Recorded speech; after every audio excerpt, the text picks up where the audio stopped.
there's been a need for quite a bit of reform at this agency. It seems to be a total dereliction of enforcement of these campaign laws. The man in charge of enforcing campaign finance and ethics laws in Iowa says he can't enforce state law. He told our I-9 investigative team his agency needs to reform.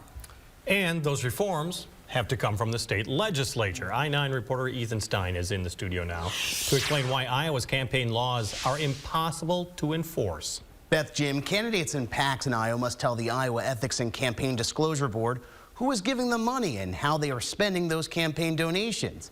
If they don't, they face fines. But we found there's no requirement on when the fine is paid, if ever, meaning many simply don't pay it or don't even know they've been fined in the first place. How do I not know this? John Bartling's issue is right there on his computer. I get hit with this information, I don't understand it. It being a fine for a campaign finance violation during his past campaign for the Iowa House. The state says the former Marine, now construction employee, was never notified. Bartling can't pay it.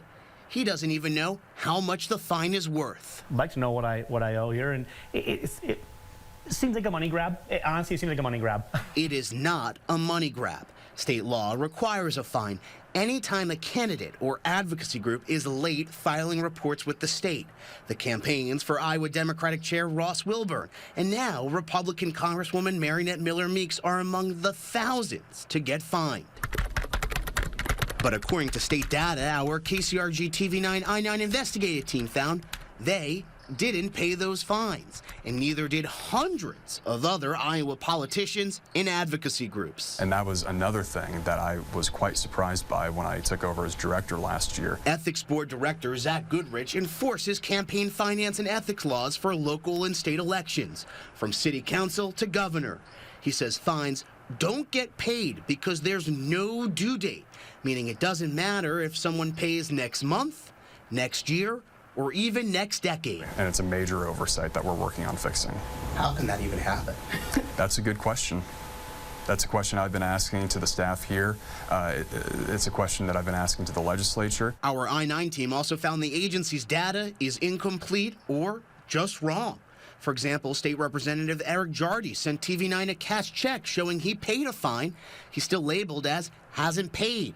Governor Kim Reynolds was cited for not filing a personal financial disclosure form, but she did, just under the name Kimberly. Senator Claire Celsey sent TV9 documents proving her fine was waived, but state data shows she still hasn't paid. I'm telling you, they're understaffed. Senator Celsey is on the legislative committee overseeing the Iowa Ethics and Campaign Disclosure Board. She says not having a deadline is a problem, but believes the agency needs more than the around 7 employees it has to oversee campaign finance rules for the entire state. Basically, you get what you pay for. If you're not staffing these agencies properly, the services are not going to be up to snuff. Republicans control all branches of government. We reached out to Republican members in the House and the Senate overseeing the disclosure board.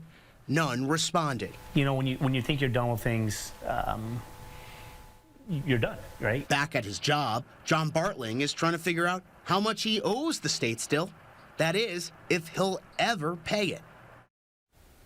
The director for the disclosure board told us if a candidate for governor just simply refused to submit reports telling the public about their donors, there are just no real consequences, since ignoring the fines go unpunished. It's another reason he's asking the state legislature to write new laws like creating a deadline for fines.